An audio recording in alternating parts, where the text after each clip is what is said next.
The Raptors' resounding, emphatic win against the Golden State Warriors with the exclamation point of a 37-point game from RJ Barrett. But perhaps he wasn't even the most impressive Raptor tonight. Let's get into it in our post-game show.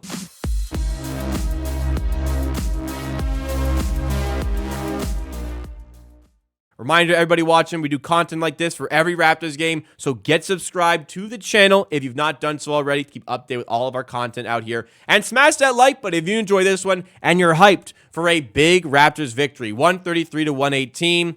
Honestly, could have been more. The Raptors led by 27 points at halftime, but the Warriors got that lead down to 9 with 1 minute to go in the third quarter. Raptors got 5 big points right at the end of the quarter. They kept that momentum going into the fourth quarter and end up with this very, very nice victory. The Raptors cooked even without Scottie Barnes really showing up tonight. Scottie Barnes had probably his worst game of the season. We'll talk about that a little bit as well, but enough Raptors players made up for that and had excellent games. RJ Barrett, perhaps the key feature here, with a 37-point night.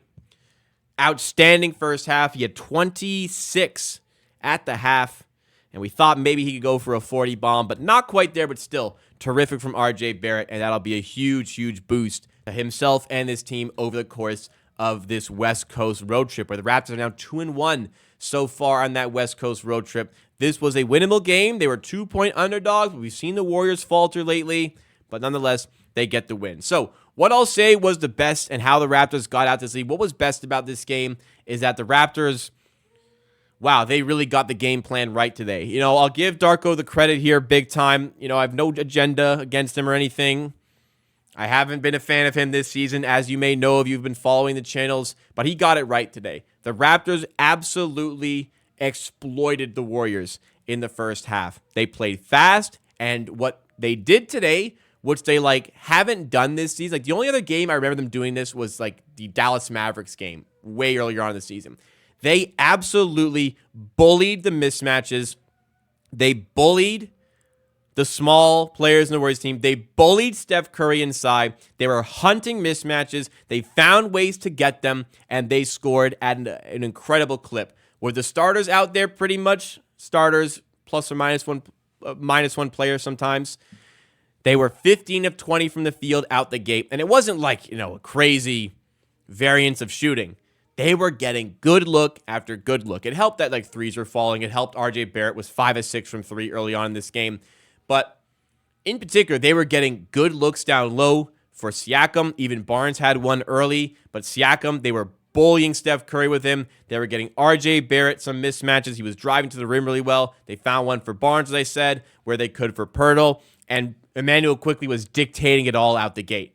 Dictating it all. He had 9 assists in the first half. Only ended up with 10 assists, 9 points. But just the way he orchestrated the offense early in the game is a real testament to what a special player potentially that the Raptors have on their hands here. And we had a real glimpse. You know, I have been low on RJ Barrett since the trade in terms of his overall ability.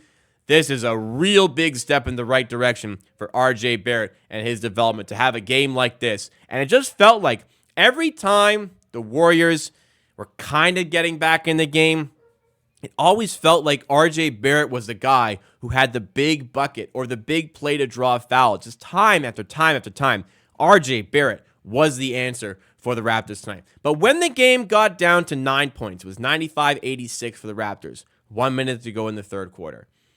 This is where perhaps the most impressive player was for the Raptors. Yeah, you probably say it was RJ, but a serious case can be made for Chris Boucher. The energy he brought in that stretch was massive. He had a putback 2 right at the end, buzzer beater at the end of the third quarter to make it a 14-point game. And he had 2 threes early on in the fourth quarter to set the tone. Chris Boucher had 17 points in 16 minutes.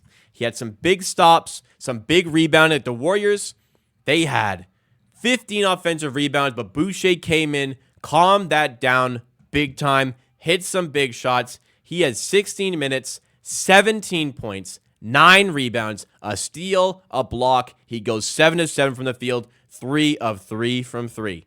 Now, Barrett probably is your MVP of the night, But Chris Boucher might get that win the day chain that the Raptors hand out because of the impact he had in the significant moments of this one. 2 straight excellent games from Chris Boucher. And the Raptors have needed it with their struggling in times bench. Bench was not struggling today, though. Dennis Schroeder comes out the bench and drops another good performance. 13 points, 4 assists for Dennis. No turnovers as well.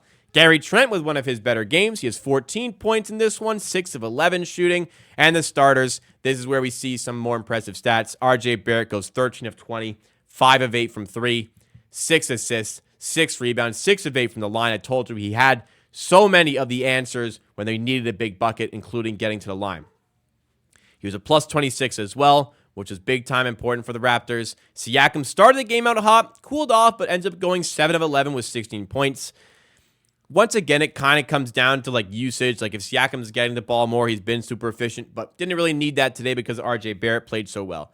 Poeltl had 11 rebounds and 14 points plus 21. It was very annoying, though. He could have had way more rebounds. He was giving up a lot of offensive rebounds, but still, solid game from Poeltl. Quickly, as I said, showcasing the playmaking, though maybe he cooled off at the latter stage of the game. This was a weird one. This was one of Scottie Barnes' worst games of the season, maybe worst he's had in the NBA. It was weird. I mean, look, it's fine. A guy can have an off night. It's whatever. We made up for it. It's okay. But, you got to criticize and you got to call it out for what it was. Scottie Barnes struggled in this one. 6 points on 3 of 11 shooting. Starting to, maybe this isn't necessarily a horrible thing, but starting to just rely on that 3 ball maybe a little bit too much. There's kind of the expectation that he's going to rack up his numbers from 3. Didn't really seem to have the desire tonight. Didn't really seem too engaged for whatever reason, whether that was on offense, whether that was on defense in particular. Got yanked a couple times by Darko as well for some of the poor play. But it happens. It's fine. I'm sure next game, Scottie will bounce back and have a big night against, the Clippers on Tuesday, whatever it is. I'm sure Barnes will bounce back and have a big game there. So, it is what it is. Plenty of guys that had bad games. He'll be fine.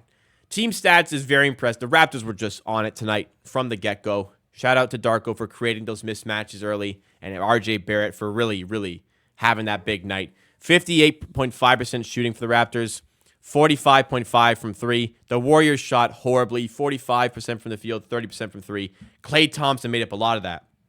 More credit goes to Darko because I was mad about the defensive schemes in the last game against the Kings. They got it so right today.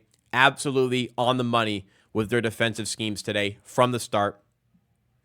No OG Anunoby, but they kept Steph Curry to 2 of 14 shooting and 0 of 9 from 3. It is a rare sight when Steph Curry does not hit a 3. They were able to get that to happen today. He didn't have any good looks. They did not give Steph Curry any good looks. He had some contested layups where, usually Curry could hit a few of those. He didn't. He had some step-back threes where there's a defender there, and yeah, Curry's good enough to hit some of those, but he just didn't today. And they made his life absolute hell. Great job by the Raptors. All over the place on defense. One thing, again, I'm concerned about, the 15 offensive rebounds. That's 2 games in a row where offensive rebounding for the other team has been a bit of a problem for the Raptors. But, that's something that we can work on, get right, fix it up. Maybe a bit more Chris Boucher could come into play and help with that one. Turnover-wise, a lot of points off turnovers, 23. That was excellent from the Raptors. The Warriors turned over the ball 11 times tonight. Overall, this was just a great game by the Raptors. They got everything they wanted in the first half. The falter in the third quarter. Darko maybe could have adjusted a little bit quicker, but this one as a whole, the Raptors got this right. The players executed it. And we had the big win to show for it. So Tuesday is actually the Lakers game. The Lakers on Tuesday. The Lakers have been horrible since the in-season tournament. Raptors might actually be favored for that game. We'll see. But that is a very winnable game there. Second night of a back-to-back against the Clippers. I get it's same arena, but that'll be tough. Big chance to find a win against the Lakers. See what you can do against the Clippers. A winnable game against the Jazz. Raptors putting themselves in a position to come out of this 6-game road trip, West Coast road trip, with a 4-2 record. We'll see. They can maybe do it. they come home and play the Celtics and Heat on consecutive games. So get the wins where you can. Raptors in the mix now for the play-in tournament. They started the day 14-21, 1 game back of the play-in tournament seeding. So we're there. The team is getting better. The team is getting more fun to watch. We're really starting to enjoy Toronto basketball again, and the win just makes that even sweeter. So if you did enjoy this one, what you got out of the post-game show, hit that like button. It really makes a difference on that YouTube algorithm, and please make sure you're subscribed to the channel for content like this for every Raptors game.